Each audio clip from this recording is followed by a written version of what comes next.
يا أمة إثيوبيا بكجر تمرت بقى جمدن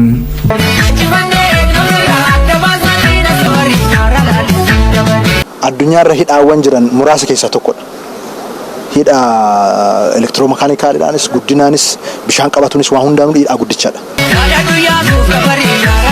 كان قباتمادا أنا جيت مولد سفرامي تكنولوجي دان كراكانات وفي Eebbifamu hidha guddicha Itoophiyaati wal qabatee haasaa achirratti ergaa baga gammaddan uummata Itoophiyaa jedhuun namoonni adda addaa dabarfatan irra isa ijoo ta'ee miidiyaaleen adda addaa kan qoodaa jiran warreen amma isin argisiise kana jechuudha. Daawwattoota keenyaa kanuma wal qabatee pirezidaantii mootummaa naannoo Oromiyaa Obbo Shimallis Abdiisalleen ergaa isaanii asirratti dabarfatanii jiru jechuudha. Inni biraa ijoo miidiyaa kan ta'e dhibdee kaabinee mootummatti ta'ee akkasumallee jaraaf gammachuu kan ta'e diasporaan jara Habashaa Ameerikaa fi Awustiraaliyaa biyyoota adda addaa kan jiran mootummaa kana akka lubbutti arrabsaa qeeqaa gadi buusaa kan turan har'a garuu konkolaataa ajaa'ibaatiin dabalamanii hidha guddicha laga Abbayyaa daawwataa jiran jechuudha. Garuu raayyaa miidiyaa kan mootummaan jaaree fi akkasumallee kaabineonni mootummaa kadiroonni mootummaa hanga har'a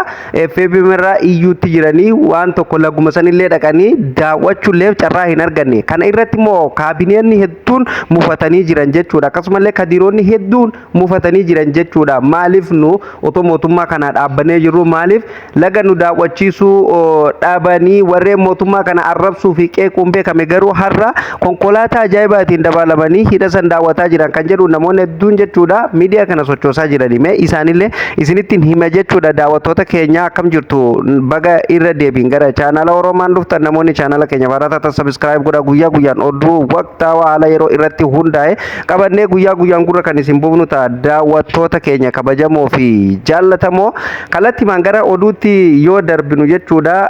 Guyyaa lamaan kana jechuudha akka malee hidha Abbayyaa irratti jechuudha namoonni hedduun ergaa baga gammaddanii baga gammaddan keessaaf uummata Itoophiyaa jedhanii nama baga gammaddan jedhu malee waan biraa hin arginu jechuudha. Eeyyee dhugaadha garuu gammachuun kuni akka qabaa hidha Abbayyaa har'a namoonni hedduun akka waan qabeenyi uummataa keessa hin jirreetti illee kan fudhataa jiran jiru. Garuu akka waan Abiyyi waan kana jammaree xumureetti illee namoonni dubbatu jiru. Hidhi Abbayyaa by the way kan namoota Itoophiyaa guutuuti kan sabaaf sablammootaati malee kan murna tokkooti miti. Garuu namoonni tokko tokko akka waan lagni Abbayyaa kuni kan jara Habashaa kana bichaa ta'etti illee namoonni fudhatu jiru jechuudha. Walumaa galatti qabeenyi Itoophiyaa keessa jiru kamiyyuu jechuudha kan murna tokko wanni jame hin jiru jechuudha. Kuni ifittummaa yookaan waan murni gurrunyummaa ofiitiif haasa'u yoo ta'e malee ifittummaa ofiitiif yoo kan haasa'u ta'e malee jechuudha. Qabeenyi Itoophiyaa keessa jiru seeraanis kan ummataati akkasumallee kan sabaaf sablammootaati malee jechuudha. Kan Oromoo qofaati miti, kan Amaaraa qofaa miti, kan Guraagee kan Salaazee qofaa miti jechuudha. Kana adda baasnee beekuu qabna. Laga Abbayyaa namni birrii keessaa hin qabne hin jiru jechuudha. Anuu lukkuu tokko gurgureetiin kenneefi dhugaa dubbatuuf jechuudha. Maaliif innaayi gadi aantii handaaqqoo lukkuu gurgurtee kenna jechuudha. Maatiin waan biraa yoo dhabee jechuudha dirqama waan ta'eef jechuudha gidduutu qofa jechuudha. Dirqama namarraa guuraa turanii namni birrii achi keessaa hin qabne hin jiru jechuu barbaadeeti. Laga kanarra immoo akka waan Abiyyiin jammaree waan kana xumuretti namoonni ilaaluullee dogoggora. Abiyyiin waan kana galmaan gahe abbaatu eegale ilmi bakkaan gahe walumaa galatti bakka dubbiin dhumatti kanuma jechuudha. Hin argitanii iskiriinarra jira bar. Abbaan hin eegale ilmi immoo bakkaan gahee jechuudha. Mallasaan hin eegale Dr. Abiyyiin bakkaan gahe haa galatoomu dhugaa rabbii bakka jechuun mootummaan tokko waan hawaasni jaallatu waan mootummaan isa dura jiru dalagee yookaan karatti dhiisee piroojeektii mootummaa sun karatti dhiise galmaan ga'uuni kuni bira dhaabbatamuu qaba dubbatamuu qaba jabeeffamuu qaba jechuudha. Irratti dhugaa rabbii galatoomi jennaan maaliif qabeenya biyyaati qabeenya ummataati biyya teenya ta guddatu hin jibbinu jechuudha.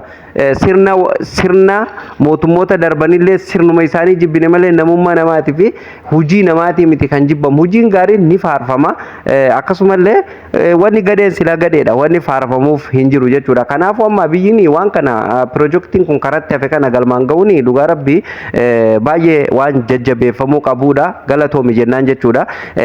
Mallasaan akkuma beekamu waan kana eegalee galmaan gahee laga Abbayaa kana waa meeqa birri uummatarra sassaabanii jechuudha galmaan gahee biraa baqate gaamalleeni ilmi har'a bakkaan gahee jira. Asirratti immoo namoonni baay'een jechuudha kan waa'een biyyummaa kun hin galinii fi akka waan Abbayaa kuni uummata jechuun amma miidiyaarra jira gosa namallee tokko miidiyaan namaaf hin eeyyamu akka waan murna tokko qofa lagni Abbayaa kuni murna tokko qofaaf galii ta'uu murna tokko qofaaf qabeenya ta'etti qabeenya keenya miti Abbayaan fudhatamuu baatee maaltu nuun gahe namoonni jedhanillee hedduudha haga hin qabu. Anuu duraan akkas jedhaan ture gaafa birriin namarraa guurasanii maal nu godha si nutti hin dalaa'u maal nu godha biyya keenya miti waan jedhamutu nama keessa jira wallaala jechuudha kuni wallaalli dukkana waan ta'eef lagni Abbayaa qabeenya uummataati qabeenya biyyaati. Har'a sadarkaa kanarra ga'uun dhugaa rabbii baay'ee kan nama gammachiisudha. Asirratti kan namoonni hedduun ergaa adda addaa dabarfataa jiranii kanarraa faallaa kan ta'u immoo kaabineenni mootummaatii fi kadiroonni yookaan raayyaa miidiyaa jedhanii kan yeroo hedduu kana ijaarame kun jechuudha akka malee gubatu jira jechuudha gubatu jiran jee. Wanni hanga jara Habashaa kana diaasporaa isaanii kana jechuudha mootummaa kana arrabsee gadi buusee xiqqeessee waan hin jenne maqaballeessee adda addaa irratti oofan hanga kantiibaa magaalaa Finfinnee Adaanech Abeebee ga'utti hin arraba badaa arrabsaa turan jechuudha. Isin galee har'a immoo warreen kalee akkasitti mootummaa san xiqqeessaa ture sun jechuudha Itoophiyaa galee konkolaataa ajaa'ibaa Sigale konkolaataa ajaa'ibaatiin dabaalamanii jechuudha VIP ajaa'ibaa kanaan jechuudha deemanii hidha guddicha laga Abbayaa eebba isaa irratti daawwachaa jiran jechuudha. Bakka daawwachaa jiran eeyyamamee fi garuu raayyaan miidiyaa irrallee hunoonuma waliin miidiyaa irra jira hanga ammoo nama tokko kamaachi viidiyoo mallee waraabee gadhiisu hin argine jechuudha raachuu fi mulee yoo ta'e malee isaan sunu kan ammaa nan fakkaanne viidiyoo suni akkuma amma iskiriirratti argaa jirtan kana viidiyoon kun kan ammaa nan fakkaanne kan duri jechuudha garuu immoo kan ammaa ta'etti poostii godhanii jechuudha.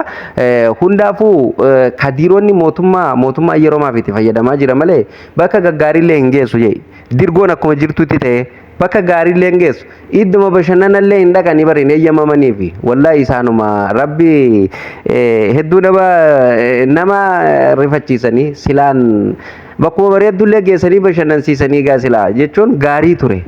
Kanaaf immoo gubataa jiranii waa'een Oromoo kun hedduu nama dhiba. Dabalataan gaa Obbo Shimallis Abdiisaa mootummaa naannoo Oromiyaa illeen ergaa isaanii nan dagaddeedan kabajamoon pirezidaantii mootummaa naannoo Oromiyaa Obbo Shimallis Abdiisaa illeen ergaa isaanii dabarfatanii jiran jechuudha. Daawwattoota keenya mee ergaa isaanii kana isin dhageessisa hanga tokko maal jedhan asirratti waan jedhu jechuudha. Yaada keessallee irratti kennatanii Shimeelleen gaa ergaa tokko dabarfate waa'ee Abbayaa irratti Abbayaan hin du'ee minaamin jechuutti jira. Piroojeektii du'a jalaa du'ee ka'ee jechuutti jira. Meegaa akkamitti akka bishaan du'ee ka'ullee mee hin dhaggeeffanna. Bishaan du'een ka'u gaa yaada kuni jechuun waan tokko wayitti qabanii wayin janii mitire akkasii bar. Hidhi kun addunyaarra hidhaawwan jiran muraasa keessaa tokkodha.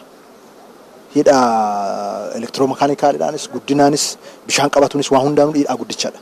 Hidhaa guddicha kana garuu akkaataan itti qabatamee deemamaa ture.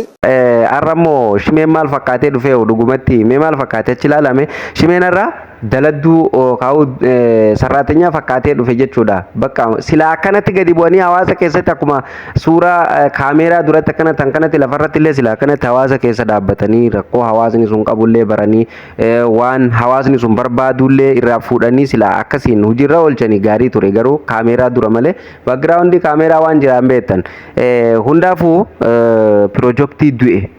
Piroojeektiin kun piroojeektii akka addunyaatti illee jabaa jechuutti jira jechuudha Obbo Shimeeni.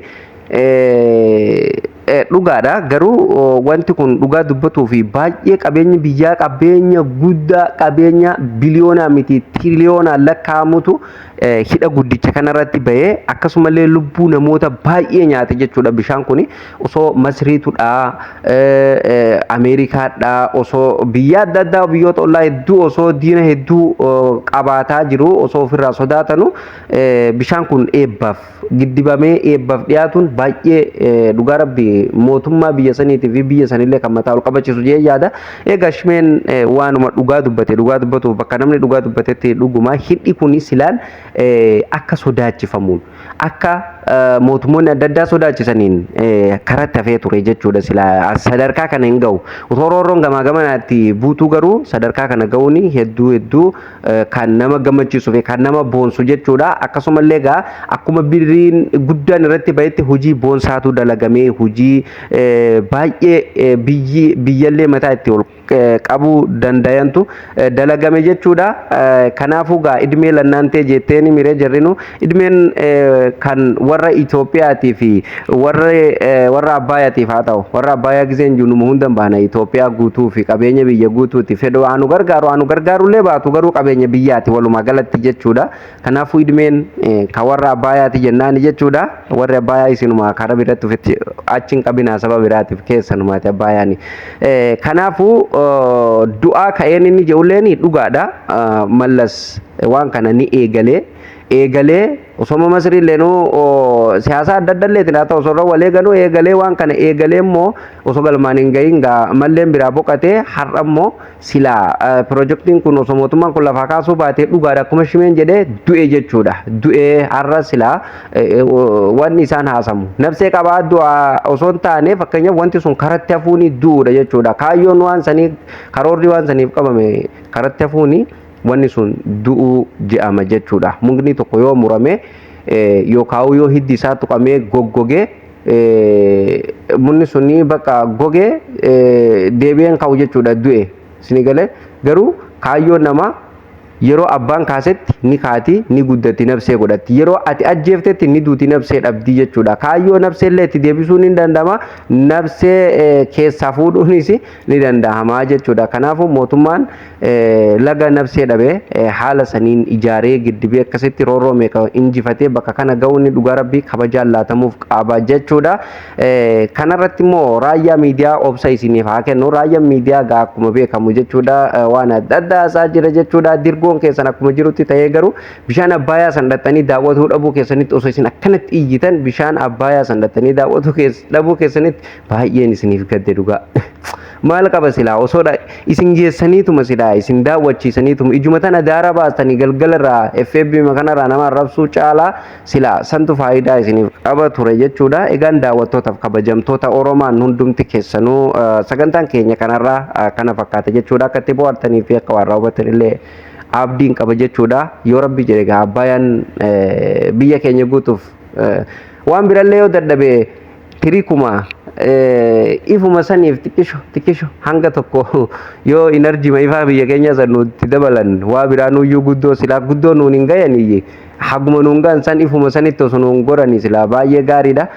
Kanaafuu gaa yoo rabbi jedhe qabeenya kan biyya biraatti faarfamu sanii keenyallee biyyi biraa akkasitti akka nuka biyya biraa faarsinu sanitti keenyallee faarsumaaf teenya jechuudha. Keenya giseen yoo qabeenya biyyaan baana beeki biyyi birallee gana qabeenya akka Itoophiyaa san jette faarsuuf teesse jechuu kiyya aljazaa'u min jinsi amal jedhanii miree quraana keessatti. Kanaafuu daawwattootaaf kabajamtoota keenya kana fakkaata sagantaan keenya sagantaan irraa goolabamee jira. Sagantaa biraatiin amma walitti deebinutti chaanaala sabiskiraayib godhuun viidiyoo laayikii godhaa waliif qoodaa isiniin jedha nagatti baabaay.